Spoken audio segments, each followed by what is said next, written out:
ನಾನು ಹೇಳುವಂತದ್ದು ಇಷ್ಟೇ, ನೀವು ಮಾಡ್ತಾ ಇರುವಂತಹ ಹೋರಾಟ ಇದು ನ್ಯಾಯಯುತವಾಗಿದೆ.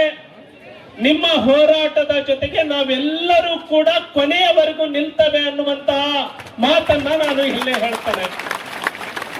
ಆತ್ಮೀಯ ಬಂಧುಗಳೇ, ನಿರಂತರವಾದಂತಹ 6 ದಿನಗಳವರೆಗೆ ಹೋರಾಟ ನಡೆದಿದೆ. ನಾನು ಮಾಧ್ಯಮದ ಮೂಲಕ ತಿಳಿದುಕೊಂಡೆ, ಇಷ್ಟು ದೊಡ್ಡ ಹೋರಾಟ, ಮೊದಲು ನಾವೆಲ್ಲ ಹೋರಾಟಕ್ಕೆ ಮುಧೋಳಕ್ಕೆ ಹೋಗ್ತಿದ್ವಿ.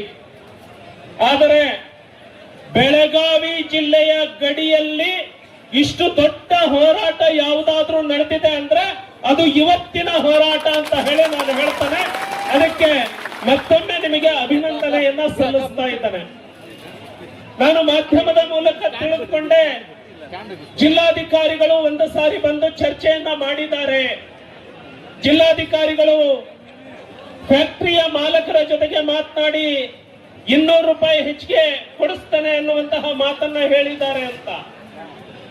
ಆದರೆ ಇಷ್ಟು ದೊಡ್ಡ ಹೋರಾಟ ನಡೆದಾಗ, ಸಾವಿರ ಸಂಖ್ಯೆಯಲ್ಲಿ ರೈತರು ಇದ್ದಾಗ,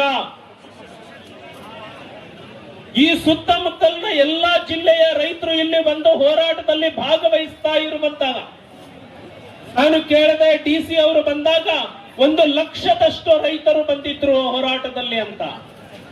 ಇಂತಹ ಹೋರಾಟ ಇಷ್ಟು ದೀರ್ಘವಾಗಿ ನಡೆದರೂ ಕೂಡ ಶುಗರ್ ಕೇನ್ ಕಮಿಷನರ್ ಇಲ್ಲಿಗೆ ಬರಬೇಕಾಗಿತ್ತು, ರೈತ ಮುಖಂಡರ ಜೊತೆಗೆ ಮಾತನಾಡಬೇಕಾಗಿತ್ತು, ಸಕ್ಕರೆ ಸಚಿವರು ಇಲ್ಲಿಗೆ ಬರಬೇಕಾಗಿತ್ತು, ರೈತ ಮುಖಂಡರ ಜೊತೆಗೆ ಮಾತನಾಡಬೇಕಾಗಿತ್ತು, ಉಸ್ತುವಾರಿ ಸಚಿವರು ಬರಬೇಕಿತ್ತು, ರೈತ ಮುಖಂಡರ ಜೊತೆಗೆ ಮಾತನಾಡಬೇಕಾಗಿತ್ತು ಅನ್ನುವಂತಹ ನನ್ನ ಅಭಿಪ್ರಾಯವನ್ನ ವ್ಯಕ್ತಪಡಿಸ್ತಾನೆ.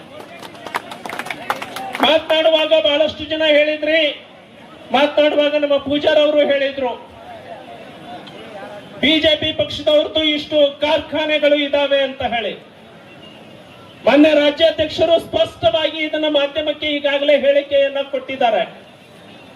ನಾನು ಈ ಹೋರಾಟಕ್ಕೆ ಬಂದಿದ್ದು ರೈತರ ಪರವಾಗಿ, ರೈತರಿಗೆ ಧ್ವನಿ ಸೇರಿಸಬೇಕು ಅಂತ ಬಂದಿದ್ದೇನೆ ಹೊರತಾಗಿ ಅದು ಯಾವುದೇ ಪಕ್ಷದ ಶಾಸಕರು ಅಥವಾ ಪಕ್ಷದ ನಾಯಕರು ಶುಗರ್ ಫ್ಯಾಕ್ಟರಿಯನ್ನ ಇಟ್ಕೊಳ್ಳಿ, ಅವರ ಪರವಾಗಿ ವಾರಸುದಾರಿಕೆ ಮಾಡಲಿಕ್ಕೆ ನಾನು ಇಲ್ಲಿ ಬಂದಿಲ್ಲ ಅಂತ ಹೇಳಿ ಈಗಾಗಲೇ ಮಾಧ್ಯಮಕ್ಕೆ ಹೇಳಿದ್ದಾರೆ. ಹಾಗಾಗಿ ನಾನು ಕೇಳುವಂತದ್ದು ಇಷ್ಟ ಇದೆ, ಏನು ರೈತರು ಬೇಡಿಕೆಯನ್ನ ಇಟ್ಟಿದ್ದಾರೆ ಇದು ನ್ಯಾಯಯುತವಾದಂತಹ ಬೇಡಿಕೆ ಇದೆ. ರೈತ ಸಂಘದ ನೇತೃತ್ವದಲ್ಲಿ ನಡೀತಾ ಇರುವಂತಹ ಹೋರಾಟ, ಮತ್ತೊಮ್ಮೆ ರಿಪೀಟ್ ಮಾಡ್ತವೆ, ರೈತ ಸಂಘದ ನೇತೃತ್ವದಲ್ಲಿ ನಡೀತಾ ಇರುವಂತಹ ಹೋರಾಟ, ನಿಮ್ಮ ಬೇಡಿಕೆ ನ್ಯಾಯಯುತವಾಗಿದೆ.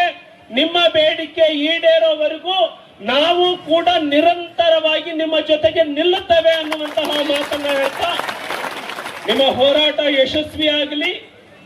ಈ ಹೋರಾಟ ಮಾಡಿದ ಅನುಭವ, ನಿಮ್ಮ ಜೊತೆಗೆ ಬಿಸಿಲಲ್ಲಿ ಹೋರಾಟ ಮಾಡಿದ ಅನುಭವ ನನಗೂ ಇದೆ. ನಿನ್ನೆ ರಾಜು ಶೆಟ್ಟಿ ಅವರು ಬಂದು ಕೂಡ ಈ ಹೋರಾಟದಲ್ಲಿ ಭಾಗವಹಿಸಿ ಹೋಗಿದ್ದಾರೆ. ಹಾಗಾಗಿ ಇದು ತಾರ್ಕಿಕ ಅಂತ್ಯಕ್ಕೆ ಹೋಗುವವರೆಗೆ, ರೈತರಿಗೆ ನ್ಯಾಯ ಸಿಗುವವರೆಗೆ ನಾವು ಕೂಡ ನಿರಂತರವಾಗಿ ನಿಮ್ಮ ಜೊತೆಗೆ ಹೋರಾಟದಲ್ಲಿ ಇರ್ತೇವೆ, ಇದಕ್ಕೆ ಬೆಂಬಲವನ್ನ ಕೊಡ್ತೇವೆ ಅನ್ನುವಂತಹ ಮಾತನ್ನ ಹೇಳ್ತಾ ನನಗೆ ಮಾತನಾಡಲಿಕ್ಕೆ ಅವಕಾಶ ಮಾಡಿಕೊಟ್ಟಿದ್ದಕ್ಕೆ ತಮ್ಮೆಲ್ಲ